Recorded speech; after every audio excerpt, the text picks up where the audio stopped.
Lecture 4 start कर रहे हैं दोस्तों। लेक्चर 4 में concept and role of mutual fund, chapter number 2 का concept role and mutual fund का लेक्चर नंबर 4 NISM सीरीज। आज के इस लेक्चर के थ्रू मैं आपको advantages and disadvantages of mutual fund बताने वाला हूँ। इट मीन्स अगर आप म्यूचुअल फंड में इन्वेस्ट करते हैं तो आपको क्या बेनिफिट है which you can tell to your clients. आप अपने इन्वेस्टर्स को, अपने क्लाइंट्स को कन्विंस कर सकते हैं कि अगर आप म्यूचुअल फंड में इन्वेस्ट करते हैं तो what are the different types of benefits. I think in the last lecture हमने ये सारा कुछ डिस्कस किया था। This important concepts in mutual funds: unit value, face value, unit capital, recurring expenses, net asset value, AUM, mark to market. मैंने ये सब बताया था। मैं भूपेश आनंद आज आपके सामने यहाँ पर आ चुका हूँ और कंसेप्ट नंबर 4 की बात करूँगा। कंसेप्ट नंबर 4 में मैंने यहाँ पे लिखा advantages of mutual fund. That what are the advantages. अब आपके NISM की सीरीज में दी हुई है बड़ी सारी, बट अगर आप मेरा लेक्चर सुन के देखते हैं तो आपको ज्यादा समझ आएगा। First advantage is professional management. It means whenever you are investing through mutual fund, as I have told you कि they have a fund manager। Fund manager का मतलब है they have different professionals, CFAs, chartered accountants, company secretaries, all technicians वहां पे बैठे हुए हैं। वो ज्यादा नॉलेज रखते हैं, उनके पास ज्यादा स्किल है, उनको ज्यादा पता है कि क्या खरीदना है, कब खरीदना है, कैसे खरीदना है। Being a common man, mango people, आपको नहीं पता होगा कि when to buy, when to sell, Nestle purchase करें, MRF परचेज करें, किस कंपनी के शेयर्स खरीदें। But those people they are more aware of. तो सबसे पहला बेनिफिट मुझे ऐसा लगता है जो NISM सीरीज ने भी बताया कि भाई आपको प्रोफेशनल डेवलपमेंट, आपको प्रोफेशनल गाइडेंस मिलेगी, है ना। जब आप शेयर्स लेते हो तो डायरेक्टली आप इन्वेस्ट करते हो जस्ट बाय टिप्स। आपको एक्चुअली भी नहीं पता होता कि वो शेयर्स का एक्चुअली में फंडामेंटल एनालिसिस कैसा है, कंपनी कैसा परफॉर्म कर रही है। अचानक आपको पता चलता है, जैसे अभी पेटीएम की बात करें तो अचानक पता चला कि पेटीएम के शेयर्स गिर गए, अचानक पता चला कि ये प्रॉब्लम आ गई, because you are not aware of that. तो आपको सबसे पहली बात जो बेनिफिट मिलेगा that is in regard to professional management. ठीक है जी। Second benefit, affordable portfolio diversification. बड़ा इंपॉर्टेंट है। पोर्टफोलियो का वैसे मतलब क्या होता है कि आप जब ग्रुप ऑफ एसेट्स में इन्वेस्ट करते हो, एक से ज्यादा में जब आप इन्वेस्ट करते हो तो उसको हम बोलते हैं पोर्टफोलियो। अच्छा, आप ये बताइए, आपके पास 5,000 रुपए हैं। आप अगर एक ही पॉकेट में रखेंगे 5,000 रुपए तो चोरी होने का डर है। बट अगर आप उन 5,000 को अलग अलग 3-4 पॉकेट्स में डिवाइड करके रख दें, है ना, तो आपको उसमें चोरी होने का डर कम होगा। तो मैंने कहा जो मैंने अलग अलग पॉकेट्स में रखा उसको बोलते हैं diversification. It means if you as a investor you want to invest your hard and money, तो आप ये चाहोगे कि यार वो पैसे जो है ना अलग अलग जगह ऐसे डाइवर्सिफाई हो जाएं। बट अगर आप डायरेक्टली शेयर्स लेते हो, for example you have 5,000 rupees, if you want to buy directly shares, तो आप नेस्ले के शेयर्स ले लें या MRF लेना चाहते हैं तो 2-3 शेयर्स ही मिलेंगे बेटे, हजारों की तादाद में इनके शेयर्स हैं। You can not diversify more. But अगर आप म्यूचुअल फंड के थ्रू जाते हो तो म्यूचुअल फंड के थ्रू से ज्यादा आपकी डाइवर्सिफिकेशन होगी। आप बिकॉज फंड मैनेजर ने अलग अलग जगह उसको डिस्ट्रीब्यूट किया है। You can go for balance, you can go for different types of funds. तो म्यूचुअल फंड के थ्रू आप अपने क्लाइंट को ये कह सकते हैं कि आपको ज्यादा डाइवर्सिफिकेशन मिलेगी। तो 2 बेनिफिट्स मैंने बताए। तीसरा, इकोनॉमीज ऑफ स्केल। बेटा इकोनॉमीज ऑफ स्केल का मतलब क्या है? इतना बड़ा फंड है, यूनिट होल्डर्स ने पैसे इकट्ठे करके फंड मैनेजर्स को दे दिए।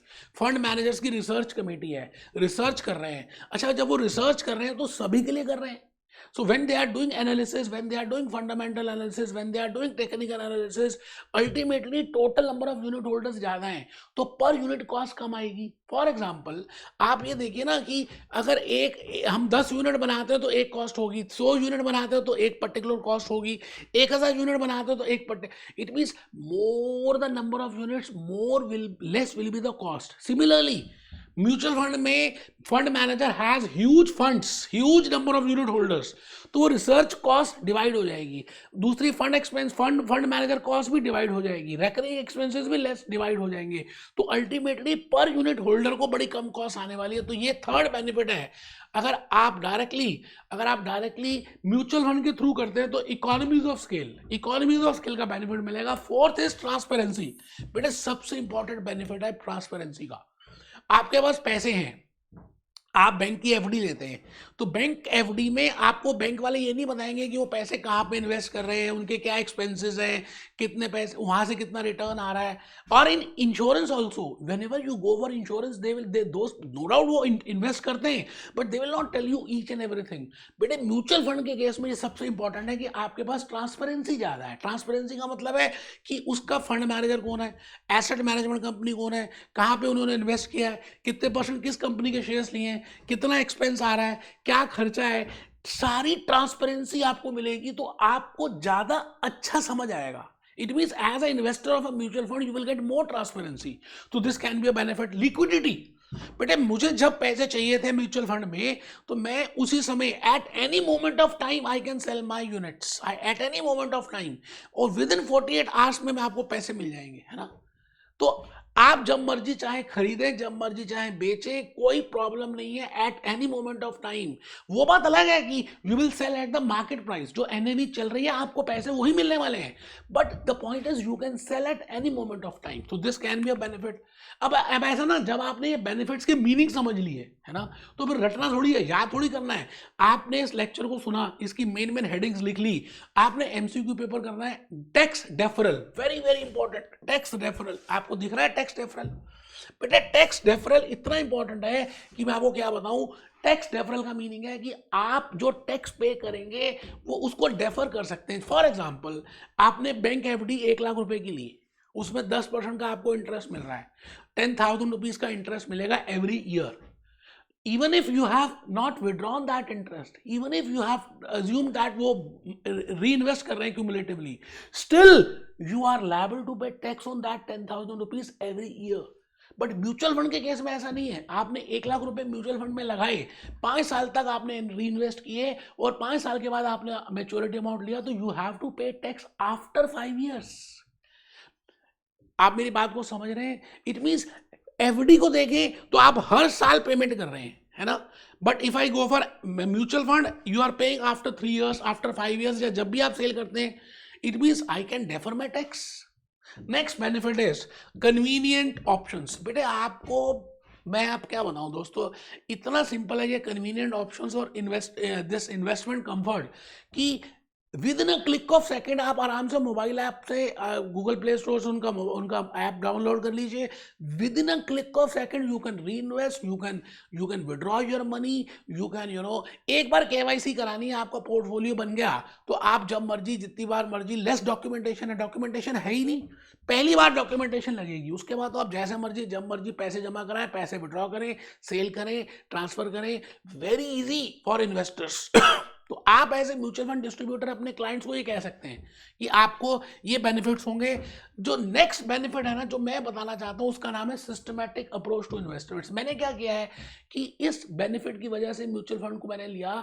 सिस्टमैटिक अप्रोच का मतलब क्या है कि आपको एवरी मंथ अज्यूम करते हैं एक्स अमाउंट डिपॉजिट करना है, 10,000 rupees per month you have to deposit, assume कर रहे हैं। तो बेटे आप सिप ले लोगे, सिस्टमैटिक इन्वेस्टमेंट प्लान ले लोगे, बैंक से 10,000 रुपए अपने आप हर महीने डिडक्ट होते रहेंगे। आपको लगेगा कि आपको, मतलब ऐसा होता है ना, जब बैंक से पैसे जाते हैं तो लगता है कि गए नहीं। आप मेरी बात को समझने, डायरेक्टली ट्रांसफर हो, जैसे आप पेटीएम में ऑटोमेटिक ट्रांसफर ले लेते हैं इलेक्ट्रिसिटी की पेमेंट, तो ऑटोमेटिकली जब वो डिडक्ट हो जाएंगे तो ऐसी फीलिंग आती है कि वो गए नहीं। मैं अपनी बात की बात कर रहा हूं, है ना। तो we have systematic investment plan, we have systematic withdrawal plan, we have systematic transfer plan. अब ये क्या है, ये मैं आगे डिस्कस करूंगा। वैसे सिस्टमैटिक विड्रॉल प्लान क्या है कि आपने एक साथ 1 करोड़ रुपए जमा करा दिए, 10 लाख जमा करा दिए, अब आप उसको सिस्टमैटिकली विड्रॉ कर रहे हैं। अच्छा, एक स्कीम से दूसरी स्कीम में ट्रांसफर करने को बोलते हैं systematic transfer plan.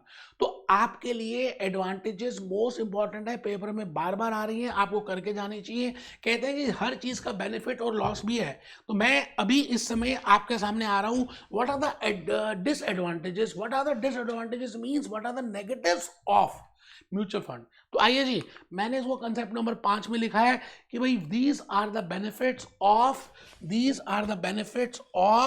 Mutual fund and these are the limitations of mutual fund. Limitations का मतलब है कि जब आपको चॉइस ज्यादा मिल जाती है ना, जैसे आप रेस्टोरेंट में जाएं, अच्छा रेस्टोरेंट में they have different types of menus, they different types of dishes हैं, है ना। स्टार्टर्स भी 10 तरह के हैं, 100 तरह के हैं। यू हैव मेन मेन्यू, उसके बाद डेजर्ट्स हैं। जैसे आप किसी की मैरिज में जाते हैं, इतना सारा सामान होता है, अलग अलग तरह की वैरायटी होती है खाना खाने की, आपको समझ ही नहीं आता क्या खाएं क्या ना खाएं, है ना। तो कई बार आप खाते भी कम है, ऐसा भी तो हो सकता है। Now the point is there are 25 mutual funds और 2-3 हजार तरह की इनकी टोटल में स्कीम्स है।